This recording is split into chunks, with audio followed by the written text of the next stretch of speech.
Hey, y'all, welcome back to another underwriting session of Atlanta. I'm here with my partner, Lance, and we're trying to get something across the table.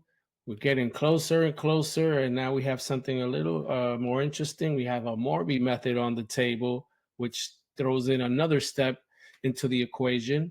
So now we're trying to figure out if this makes sense moving forward for us, interjecting another step into the process. So we're gonna go underwrite that, and yeah, Lance, let's do this. Yeah, we got this Morby method's a pretty advanced method. So big props to everybody that can do a Morby Morby method.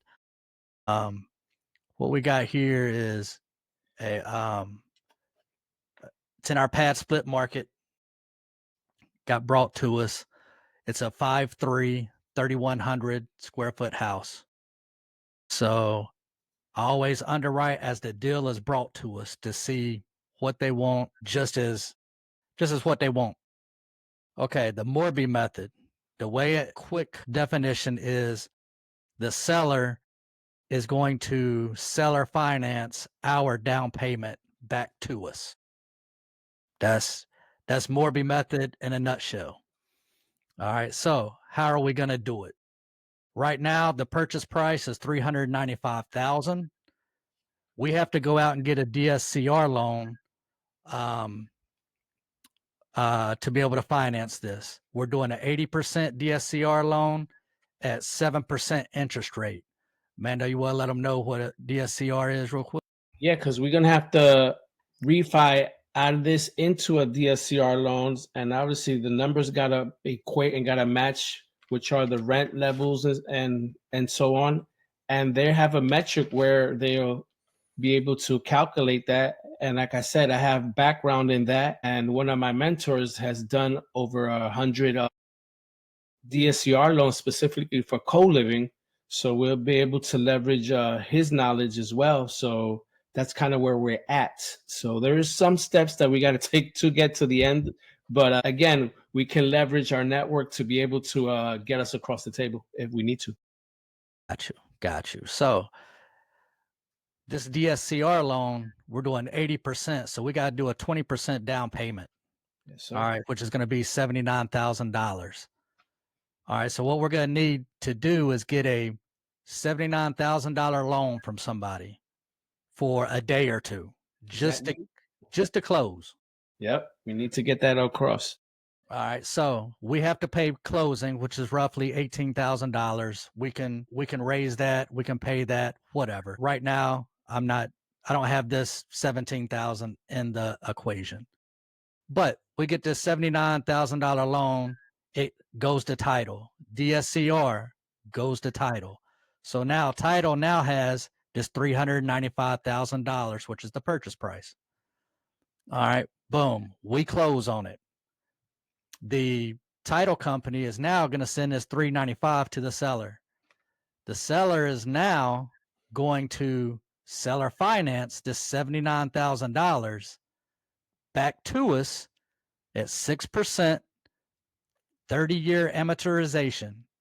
All right, so basically the seller is going to get $39,500 in profit, which, like I say, for either the wholesaler or the seller to do this, that's pretty big, because literally nothing is coming out of our pocket right now to get this. No, sir. So we're doing it as is. All right. We do this as is. Make that a 0. Make this a 5. All right. We've already went to pad split. We know our monthly or our weekly rates. We know our PITI is 3201. We got that up here is the 710 and the 21. Well, this doesn't have this monthly payment doesn't have the insurance and taxes in. So now our PITI is going to be 3201. All right.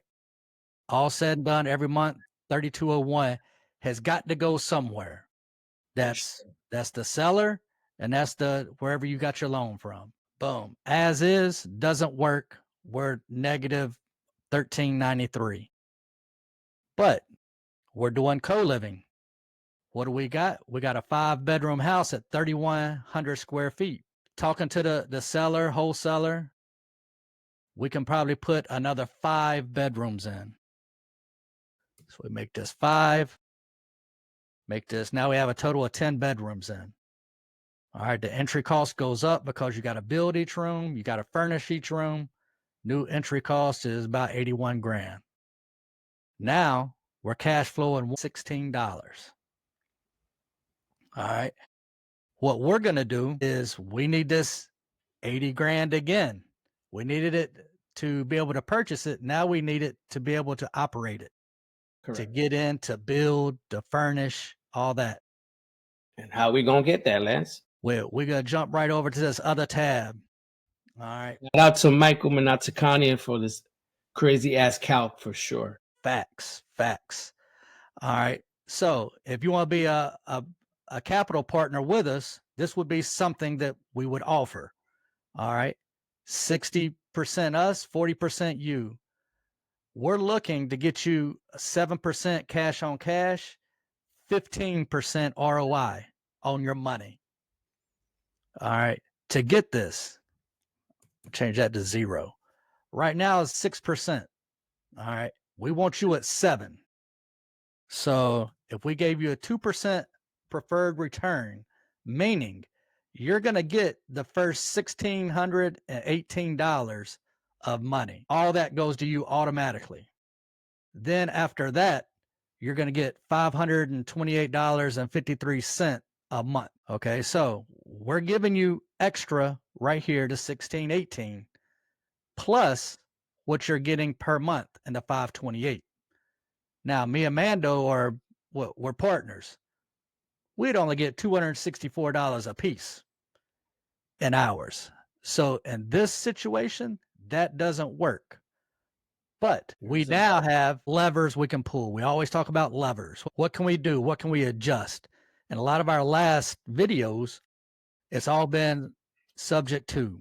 We can't do anything with that loan. There's no seller finance piece. All right. We have a seller finance piece now. Sure.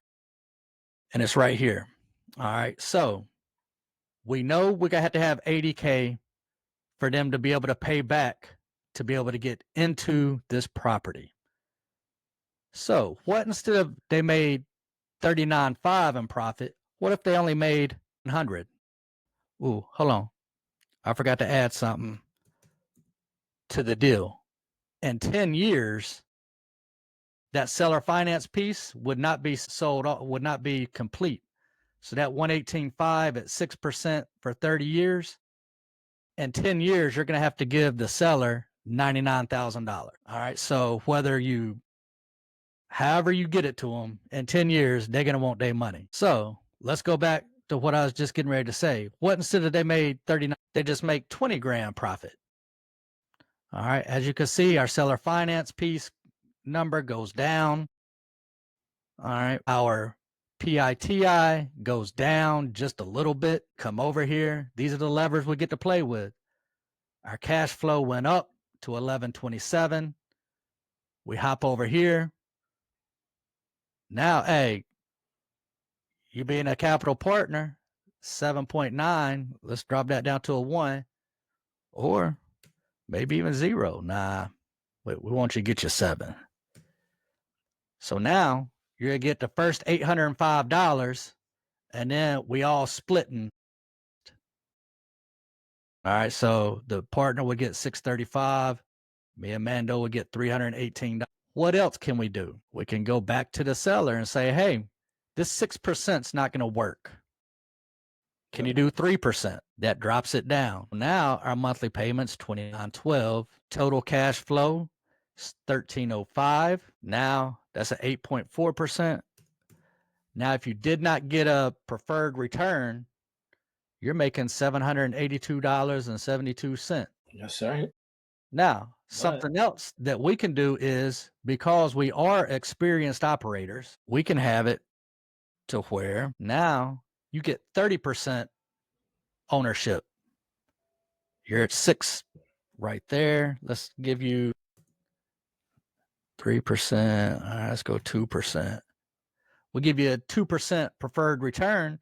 Now you get your 1,600, before anybody else, and then you're gonna get $820 a month. So that these are the things that, and at this one right here, in 10 years, you pay the seller basically $76,000. These are the levers we talk about whenever we're like, hey, there's 3 levers to pull: the expenses, the operations, and the income. Well, this is the debt piece right here that we can pull levers on. It are these 3 blocks right here. So this is the Morby method. If this was a single person, okay, then the capital partner would bring in 820, and you, as being the single buyer, would bring in 820. But it's a lot of levers to pull, a lot of negotiation, a lot of connections that you have to be able to pull this off. So, like I say, big shout out to the wholesaler that got this deal. But these are the levers that you pull to be able to get it across the table. For sure. But yeah, this was very interesting. It's provided us a different level of intricacies to able to dissect. So we really have to go back to the drawing board and really understand the levers to pull, because we got to get some money up front, and then we got to raise money on the back end for the deals, for the construction, to get it across the table. And then there's that DSCR loan as well, that component. So there's a couple levers to push, right? So this seems like a very interesting deal to move forward with. Obviously, it has to have those 5 rooms, though. That's kind of a non-negotiable. Yes. Right? And let me show everybody, if we were not to be, how big one room is. Go back to the videotape. Yeah. All right. So let me pull the screen back. There we go. All right. So we're adding these 5 rooms. We're at $1,305 of cash flow. Good. Let's do it now. Okay. We got these 5 rooms right here. So we've got 10 rooms total. We're at $1,305 for cash flow. Look how big one room is. One room drops it down to $823. So that is crazy how just one room. So you've got to have that 5th room to come in at $1,305. So that one room is $500 a month. That room does it all, literally. So all the levers that we pulled were great to do, right? We have those options, but the room itself, it's very skinny if we don't get that room across the table. And our occupancy, where we penciled in at what was our occupancy on as well? 90% or 10% vacancy. So, like I said, we did all these levers, we pulled all these levers, and still there's somewhat a component we can't get that 5th room across the table and have it filled, right? So it's an interesting deal. Exactly. You've got to be able to have the layout. Right now, we don't have eyes inside the room. We don't have a layout of the house. We've got pictures, which are great, but we've got to be able to see to ensure that, hey, we're going to be able to get these 5 rooms in. 4 ain't going to cut it. Got to have 5. Got to have some kind of layout. For sure. And these are the things that you go when you start getting deals across the table. You start digging into them, right? And you start figuring out what you can do. And like I said, this one's very interesting. It's has potential, but there's some stuff that we're still very hesitant on. Just all these levers, right? So be mindful when you're underwriting. You get a Morby across your table. There's an extra component, and you might not be ready for that. Exactly. And if y'all got any questions on this deal in particular, or any other ones, y'all hit us up. For sure. And if there's any boots in the ground that want to orbit for us, who want to be part of the team, we're definitely looking for someone local to be able to visit some of these properties. That'd be very useful for us to be able to do that. So we appreciate you. Just reach out to us. Lance, where can people reach you? They can get me at Lance Williard. That's Lance, Williard, everywhere. And I'm Manifesting Mando, and we'll post our link in the descriptions, and you can reach us there. Appreciate y'all.